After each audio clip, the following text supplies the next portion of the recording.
बार तो हार करे झप झप जब मन तब छुती है ला ऐसे तू काहे बोलेलू। अरे तोहरा संगे ना बोलो तो केकरा संगे बोलो। तू हमर मेहरारू ना हो बोलो एबारा का लिया दी एबारा तारा के बनावे खातिर। देखी नया साल न हटे तो नया साल हो ना तो हमारे से दूर रही आज के दिन ई का कहतड़ सब मेहरारू कहली सब कि सटर आ तू दूर कहतड़ रहे के। आय आज मर्द मेहरारू के जोड़ी हटे सटर रहे के ना चाहिए साल भर रही आदमी संग ही। बाप सटल रहिया मुंह देखले बड़ा नायना के सटल रहिया ला पहले मुंह देखला चियार के आ देखी हमर सखी आवत ऐसन ठीक बटे ना ओकनी के सामने ननटंकी मत करम ओकनी के सामने मत आई। ढेर कोई आवता हां हमरा के ग्रीन टी काट देवे आवत ऐसन तहरा के बतावा का चीज लेके आई छुवत का जने कपड़ा में हमरा कुछ मत ये ई काहे भागतड़ू। ई हमार से काहे नफरत करतरी हमर समझे में हर घर के काम करते बानी आ तब हमरा के सटे के कोशिश करला त भागे लागेली। चलो बर्तनमा माज दना त लोग पगली रे पागल कहेला जमाना सुन पगली रे। हेलो का हो जान नया साल के भेंट ना होई हम आवतानी। हाँ हाँ हाँ जान अरे हम कैसे हूँ आवतानी तारा से मिले के बाद बस हमके बस प्यार चाहिए। ठीक बटे हाँ 1 बजे जल्दी आई हम तोहरा इंतजार करत तनी ठीक बटे रखत तनी आओ तनी चातनी पुआ पकवान निमन निमन बनाई अपना हाथ खियाई बहाना मार के कैसे मुलाकात तक कइए ले तो बर्तनवा धोआ गइल अब का कहतलू करे के आओ तनी 1 मिनट रुकी। हाँ हेली देखी हमें धान बाटे ठीक बाटे एकरा के बेच के आ तनी मुर्गा उर्गा किन के ले आई हैं। हाँ और अलग से मतलब पूड़ी उड़ी बना दे तनी तले रवा आई खाए ले हिम आ राती के बनी मुर्गा। हाँ खा के मुर्गा पी के बियर बोलल जाई है पीनी। हाँ ठीक बजाई रहो जल्दी जाइए ले आई इसी के बनाए में समय लगी ना।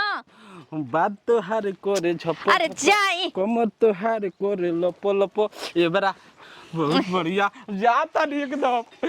हे भगवान नोतिया से तंची से इतनी तेल फेंक के बतिया द ना तो बस इतनी पे पिघल जाला। चलो हटा ओकरा के बाजी घर में टूटी फूटी पैंट में चैन लगवा लो भैया चैन लगवा लो टूटी फूटी पैंट में। मत कहीं के बार नया साल हटे चल लगवाओ के बा हां ए बार जात नहीं हमार मेहरान कितना बढ़िया से कोले है मुर्गा उर्गा लिया के अते चल लगा जा। अरे लगा लो भाई लगा लो हम जात नहीं। अरे ई तो हमार लवर के मरद ह ओ इहे घर ह ए भाई चैन लगवा लो तनी वहां के पुआ बना के खिया दी हमारा हाथ के बड़ी बिगड़ करे ना भला वहां के घरे नहीं थे मुर्गा के बहाना भेज देले बानी।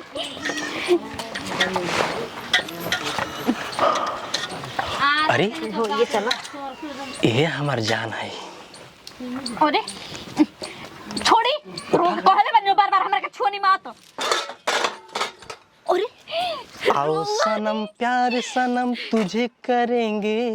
ये भगवान तुम तो डराइयो नहीं हम जनी उहा के हनी। अरे भतार के ऐसे ना बोलल जाला जब छुएला ना तो हमारे दही में आगे लग जाला ई जान जाए। और हम छुईला तो देखी रोवा खातिर ओहो रोवा छुई ना तो हमार दिल गदगद हो जाला। पूरा तैयारी के साथ सुना आज ना मुर्गा खा के बियर हैप्पी न्यू ईयर मनावल जी। हाँ तो सुनी हाँ। रोवा के एगो काम करे के पड़ी जानत नहीं का हमार मर गोली बड़ा मुर्गा लिया ठीक बटे तो हम कहले बानी वहां से ना हमार भाई आवत आटे जौन की उ मौसी के लड़का हटे बियाह में नहीं रहे। अरे जान हम तो समझ गए नहीं तू समझ क्या गई? कहे और देखा तो भाई हम बन के रह हमी ना तो खेने छुम तो खोने छुम बस और पकड़ा देखा जाए। ई कैसन भेष बना के आ गेल बानी केहू जानल है। का जी अरे चैन बनवा लो टूटी फूटी पैंट बनवा लो। ये भगवान ई तेरे रोवन नयूरो में चप्पल सीगे वाला बन रहनी याद बटे याद बा कुंवार रहलू तब चाची रोवा के गरम गरम पूरा खिया दी उ तो ठीके बाटे चल ना एगो चिमा था। फट का पहुंच नीचे अच्छा चल चलो पुआ खियावा आपकी चुम्मा ले में तो सालों साल चुम्मा लेता रहा चल ले बना के खियो तो लेकर चले ला। हां 1.5 किलो लेनी रे मई आधा किलो और ही बढ़ा देबे कर कौन कहे कि गर्मी के दिन बाकी हुए और आ जाए जाए तो कमे आदमी ने बानी जा अब हम जाए तो कुल पुआ पूरी बनिए गइल बाटे हम मौसी के लइका हम तो आई बड़ा तारी मौसी के लइका ओइसन कत नहीं आधा किलो और ही ना बढ़ा देल रहता मुर्गावा मौसी के लइका ई ना बियाह में ना रहलन भैया आइल बड़ा ना ई जनता हमरा के बिना देखले ना रह अरे माई मौसी के लेके कहता तू ई बेचे वाला आटा बेचता लोग कहता कि चैन लगवा लो हमरा बेचे आइल बा रोवा ई जाना तनी ई हमर भैया ना विदेशा में ना ओनी मतलब का जाने कोना कंपनी में तो रहेला पाइल ओइल बना हां उनकर मौसी का लइका चैन थोड़ा नहीं कन बेचा अच्छा बेचा तो ना सही के बेचत रहल नो जीगा तो अच्छा। सोचलो हम लिया नया नया मॉडल के तो गवन में बेचियो दे में देखले रहन कि आगे लन तारा घर में हम तो कबो नहीं की देखले रे मौसी का लइका हमन कनिए भैया तू अरे अरे बहिन छोड़ा ज्यादा चला पुआ पूरी खा चला तू कर छोड़ा चली पुआ बनैले बानी चल, तब मम्मी देखाए। तनी भैया के अपन उठू दे के आवतनी तनी कपड़ा बदले खातिर गमछी आओ चलो खाना दे तो बुझाते नहीं अरे बाप रे बाप हम पहुंच गई नहीं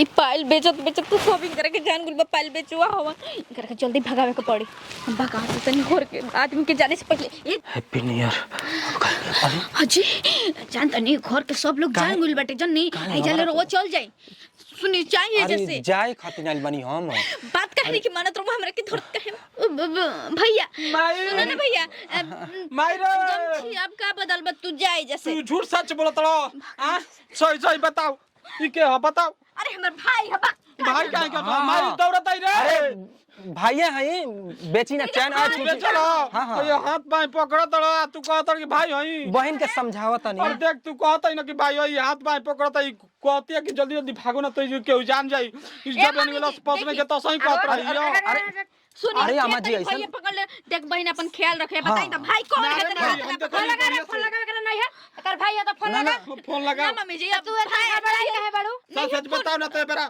चल तो अरे अरे रुकी रुकी पहले सही रुकी सही बताओ। पहले रुकी बात रुकी सुनी। रुकी हम बताओ तनी रुकी बात सुनी चली आगे ना मैं चल जा ओ बताओ भाग गइले कौन सी रहला रे? जब तो काहे भाई भागल? बता तो छोड़ा के भाग कहां गइले कहां भागल रे अब भाई हो ना रो सब उल्टा छरंग एकरा लगा से समाज हम नहीं समझ सकत तनी देखी नतिया के उ भागल की कहां गइल सही सही बता ना तो ये बेरा तोरा घर से बाहर भगत दे ना तो सही सही बता दे हटा ना तू कब बेकर हम तारे के खुद छोड़ के जाए वाला रहनी समझ गेला तब काहे के नौटंकी कइले रहली घर में वो हमरा हमर लवर रहुए नहीं घर के ये बात सुन लो नो यार के लबर चल हमारे घर से निकल जा